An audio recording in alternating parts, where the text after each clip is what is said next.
Mengenal tanaman obat keluarga bersama tim KKN PPM UGM teman-teman 2021.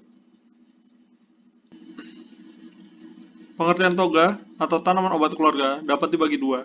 Yang pertama itu secara umum, di mana berartikan semua tanaman yang ada di lingkungan pemukiman kita, mulai dari halaman rumah, kantor, sekolah, hingga jalan, dan yang sewaktu-waktu dapat dimanfaatkan untuk obat terutama untuk kesehatan keluarga. Yang kedua, menurut Kementerian Pendidikan dan Kebudayaan Republik Indonesia, tanaman obat keluarga dapat diartikan menjadi kegiatan budidaya tanaman obat di halaman rumah ataupun perkarangan sebagai antisipasi pencegahan maupun mengobati secara mandiri dengan menggunakan tanaman obat yang ada.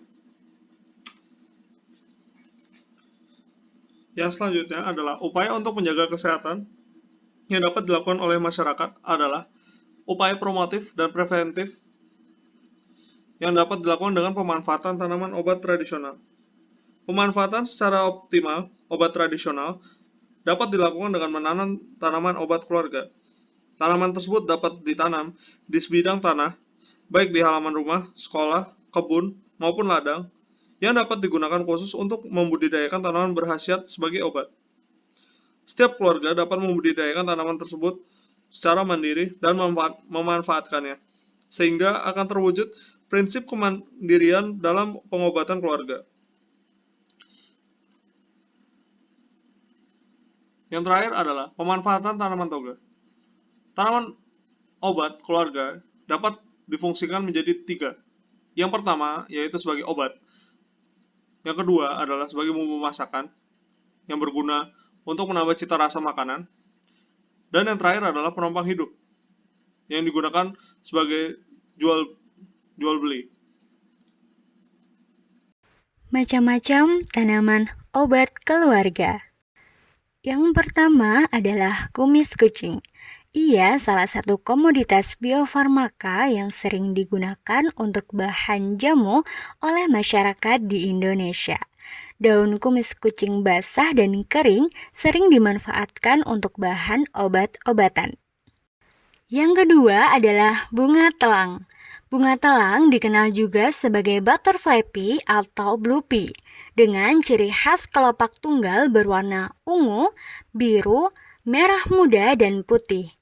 Bunga telang dapat tumbuh di berbagai jenis tanah. Hal ini dikarenakan bunga telang toleran terhadap kelebihan hujan dan juga kekeringan. Bunga telang mengandung tanin, flobatanin, karbohidrat, saponin, triterpenoid, polifenol, flavanol, glikosida, protein, alkaloid, antraquinon, antosianin, stigmasid, minyak volatil, dan steroid. Yang ketiga adalah jahe. Jahe telah dikenal sebagai rempah-rempah yang penting.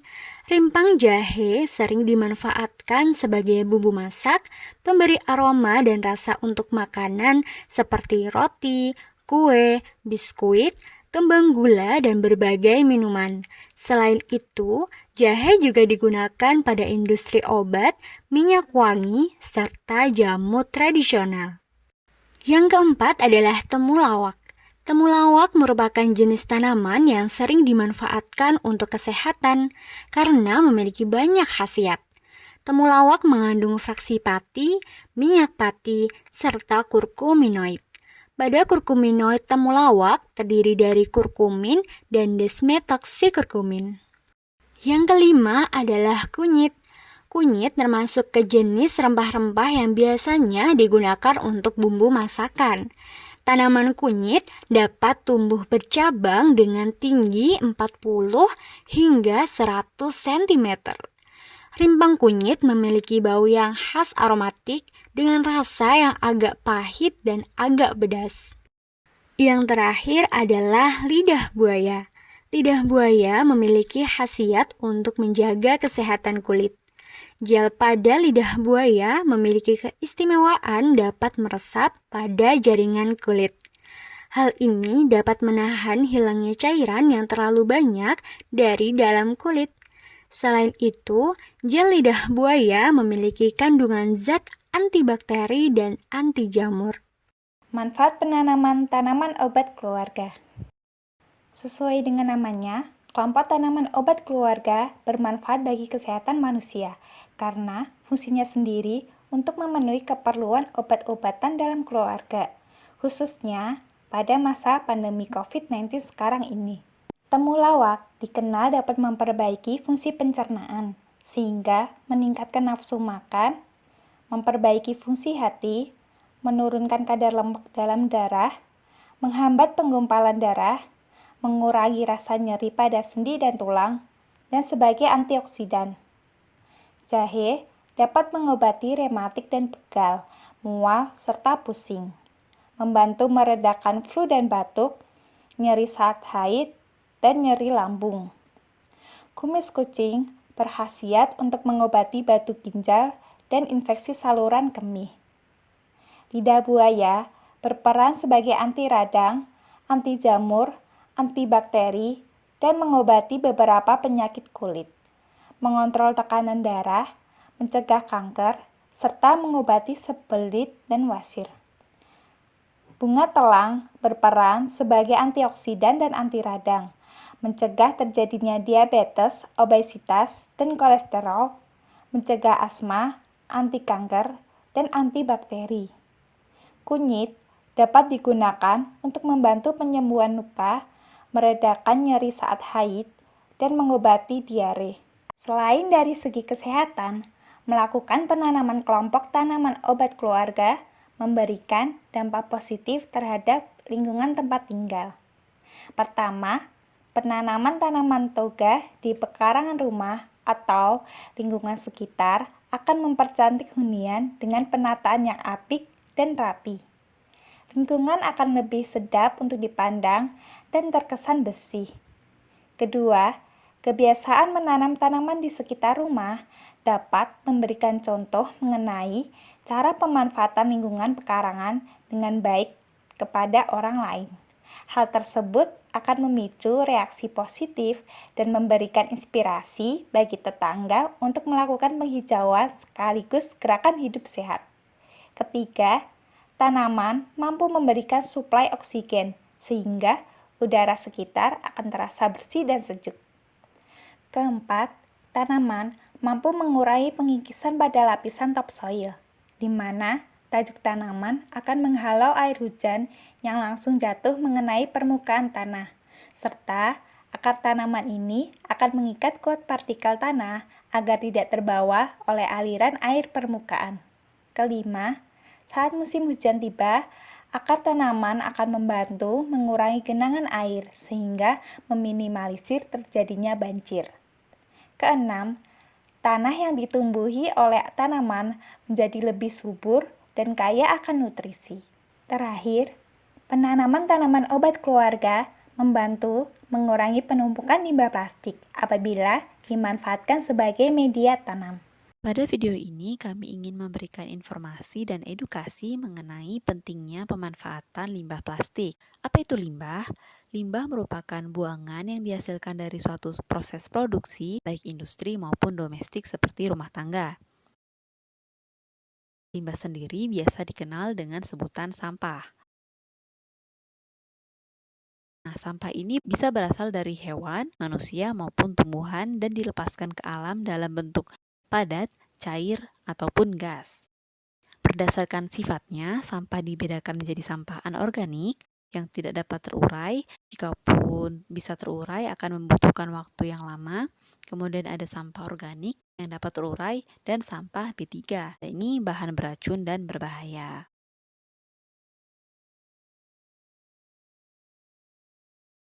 Hampir di setiap lokasi yang terdapat aktivitas manusia akan berpotensi memproduksi sampah, misalnya di rumah tangga, di kantor, di kantin, terutama di swalayan atau tempat umum lainnya.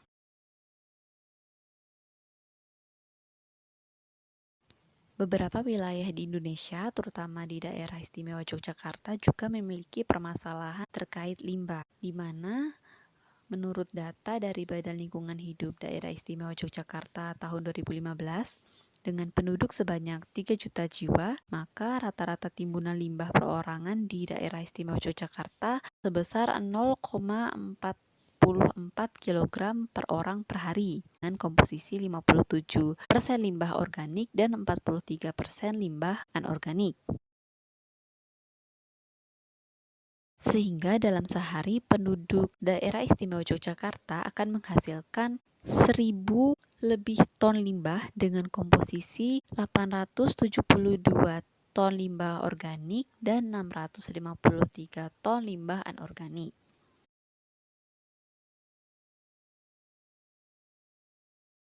Sedangkan untuk wilayah Indonesia secara menyeluruh, menurut Kementerian Lingkungan Hidup atau KLH, sampah yang dihasilkan oleh penduduk Indonesia pada setiap orang mencapai 0,8 kg berupa plastik sebanyak 15%.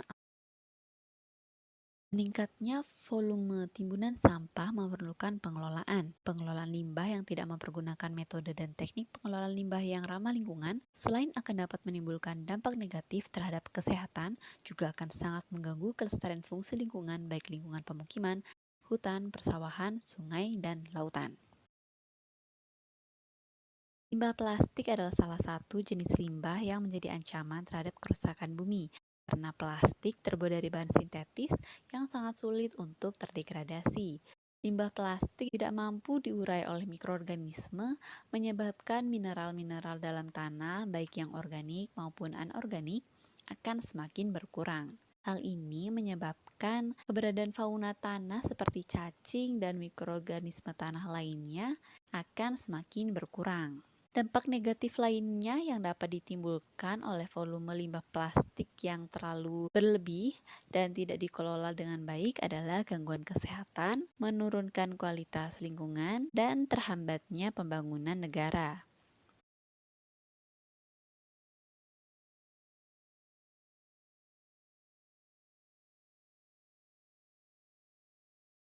Lalu, apakah ada upaya yang dapat dilakukan dalam menanggulangi limbah plastik? Tentu saja ada. Upaya ini kita kenal sebagai slogan refuse, reduce, reuse, dan recycle. Apa itu refuse? Refuse berarti menolak menggunakan bahan plastik dan sebisa mungkin menggunakan bahan lain sebagai penggantinya. Misalkan menggunakan tas kertas atau tas kain untuk berbelanja. Reduce merupakan aksi mengurangi penggunaan plastik dalam kehidupan sehari-hari. Membawa tas belanja sendiri saat ke pasar, kemudian memilih produk yang bisa diisi ulang. Reuse merupakan kegiatan mengubah fungsi plastik itu sendiri menjadi barang yang dapat digunakan kembali. Sebagai contoh, botol air bekas yang digunakan sebagai pot. Recycle merupakan kegiatan mendaur ulang botol plastik ataupun kertas serta kaleng menjadi produk yang lebih bermanfaat. Penggunaan bahan plastik dapat dikatakan tidak bersahabat maupun konservatif bagi lingkungan apabila digunakan tanpa batasan tertentu. Sedangkan di dalam kehidupan sehari-hari, khususnya kita yang berada di Indonesia, penggunaan bahan dari plastik dapat kita temukan di seluruh aktivitas hidup kita. Padahal apabila kita sadari, kita mampu berbuat lebih untuk hal ini, yaitu dengan menggunakan kembali atau melakukan reuse barang-barang plastik yang disimpan di rumah. Terima kasih.